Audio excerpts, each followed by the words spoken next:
Hello. On September 18th, thousands of Georgians began casting absentee ballots, determined to lift their voices in the democratic process of electing our leaders for the next 2 years, the next 4 years. A few weeks later, more than 2 million Georgians declared their choices, heading to polling places for early votes. And then on November 6th, more than 1 million folks arrived in precincts around our beloved state, anxious and excited to express their patriotism through the fundamental act of voting. For these millions of Georgians, the act may have proven tedious and hard, but they had no doubts their votes would be counted. Certainly there would be long lines and delays. Absolutely, a tired volunteer would mistype a name, and nature would not be ignored through rain or tornado warnings or chilly weather. We all understand the challenges and the complications. However, this year, more than 200 years into Georgia's democratic experiment, the state failed its voters. You see, despite a record high population in Georgia, more than 1 million citizens found their names stripped from the rolls by the Secretary of State, including a 92-year-old civil rights activist who had cast her ballot in the same neighborhood since 1968. Tens of thousands hung in limbo, rejected due to human error and a system of suppression that had already proven its bias. The remedy, they were told, was simply to show up. Only they, like thousands of others, found polling places shut down, understaffed, ill-equipped, or simply unable to serve its basic function for lack of a power cord. Students drove hours to hometowns to cast votes because mismanagement prevented absentee ballots from arriving on time. Parents stood in the fitful rain in 4-hour lines, watching as less fortunate voters had to abandon democracy in favor of keeping their jobs and collecting a paycheck. Eligible voters were refused ballots because poll workers didn't think they had enough paper to go around. Ballots were rejected by the handwriting police. Citizens tried to exercise their constitutional rights and were still denied the ability to elect their leaders. Under the watch of the now former Secretary of State, democracy failed Georgia. Georgians of every political party, every race, every region, again.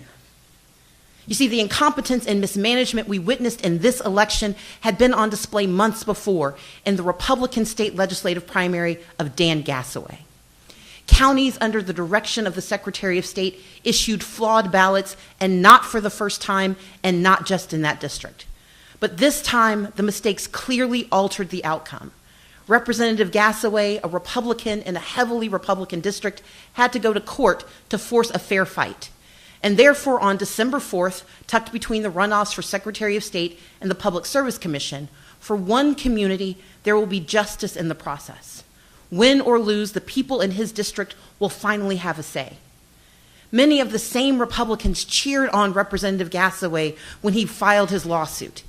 But the same ones have grumbled about the time we have taken to gain a remedy for fellow Georgians who faced a dizzying array of bad action, misinformation, and gut-wrenching hardship. But we are a mighty nation because embedded in our national experiment is the chance to fix what is broken, to call out what has faltered, to demand fairness wherever it can be found. Which is why on election night, I declare that our fight to count every vote is not about me. It is about us. It is about the democracy that we share and our responsibility to preserve our way of life. Our democracy. Because voting is not a right for some. It is a right for all, and it is not a privilege. I stand here today as witness to that truth. This election is about all of us, as is the resolution of this moment. I acknowledge that former Secretary of State Brian Kemp will be certified as the victor in the 2018 gubernatorial election. But to watch an elected official who claims to represent the people in this state baldly pin his hopes for election on the suppression of the people's democratic right to vote has been truly appalling. So let's be clear. This is not a speech of concession. Because concession means to acknowledge an action is right, true, or proper. As a woman of conscience and faith, I cannot concede that. But my assessment is the law currently allows no further viable remedy. Now, I could certainly bring a new case to keep this one contest alive, but I don't want to hold public office if I need to scheme my way into the post, because the title of governor isn't nearly as important as our shared title, voters. And that is why we fight on, and why I want to say thank you. Thank you to those of you who organized your communities and shattered records. More than 1.9 million voters who stood up in this midterm for protecting our public schools, for continuing criminal justice reform, for Medicaid expansion, and for real economic mobility for all of our counties. We won state house races and Senate races, a new seat in Congress, and we put America on notice that change is not coming to Georgia, it has arrived, and you made it so. But those who feared change pushed back. And so we waited for the whole truth of this election, good and evil. We waited for it to come forth. So thank you to those of you who shared your stories, for the tens of thousands of calls into our voter protection line. Thank you for volunteering your hours after the polls closed and for the last 10 days, for driving to all 159 counties and hearing the concerns of Georgia citizens through tears and frustration and disappointment. Because you see, Georgia still has a decision to make about who we will be in the next election, and the one after that, and the one after that. So we have used this election and its aftermath to diagnose what has been broken in our process. Make no mistake, the former Secretary of State was deliberate and intentional in his actions. I know that 8 years of systemic disenfranchisement, disinvestment, and incompetence had its desired effect on the electoral process in Georgia. I also know that we live in a nation where 4 federal judges were necessary to force the counting of the ballots cast in the face of Brian Kemp's opposition to and disregard for their lawful consideration. I know that millions of Georgians, of Americans, of goodwill, and various partisan beliefs, they are enraged by these truths. Now, in response, you may seek to vent your anger, or worse, to turn away from politics, because it can be as rotten and rigged as you've always believed. But I implore each of you not to give in to that anger or apathy, but instead turn to action. Because the antidote to injustice is progress. The cure to this malpractice is a fight for fairness in every election held, in every law passed, in every decision made. Pundits and hyper-partisans will hear my words as a rejection of the normal order. You see, I'm supposed to say nice things and accept my fate. They will complain that I should not use this moment to recap what was done wrong or to demand a remedy. You see, as a leader, I should be stoic in my outrage and silent in my rebuke.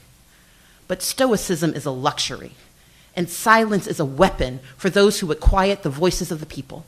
And I will not concede, because the erosion of our democracy is not right. Regardless of party, we want what is best for our children, for our families, for our neighborhoods. We may not share the same faith, but we are knitted together by our belief in our potential for more. I will work in these coming weeks to elect John Barrow as our next Secretary of State, because he is a man of principle and goodwill who will administer his responsibilities for the people and not his party. I will work to elect Lindy Miller as our next Public Service Commissioner, where she will speak for those who have been ignored for too long.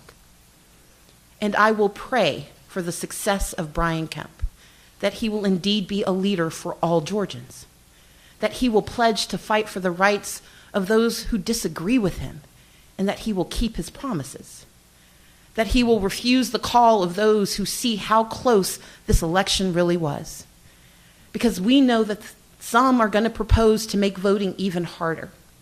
They see voter engagement in communities of color and they cry fraud, or they lie about the cost of democracy to justify closing more polling places. I pray he will reject this vicious and tired response in favor of preserving what has left and what is left of our state's reputation for equality and civil rights. But I will not leave it to prayers alone. As I have for more than 25 years, I will stand with my fellow Georgians in pursuit of fairness.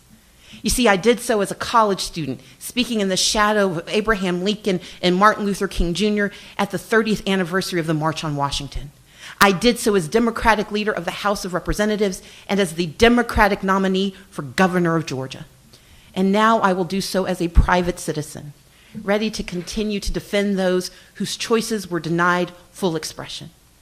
Today, I announce the launch of Fair Fight Georgia, an operation that will pursue accountability in Georgia's elections and integrity in the process of maintaining our voting rolls.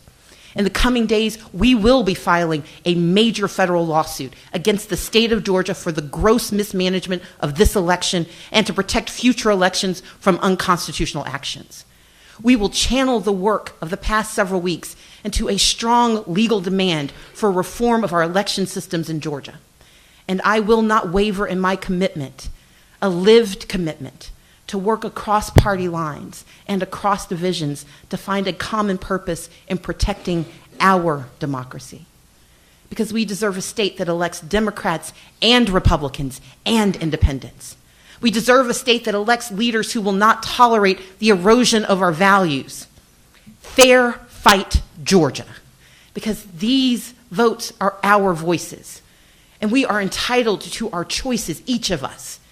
And we have always been, Georgia, at the forefront of speaking truth to whatever power may lay claim to leadership, if only for a moment. And we will win because we are Georgia. And I promise you, we will get it done. Thank you.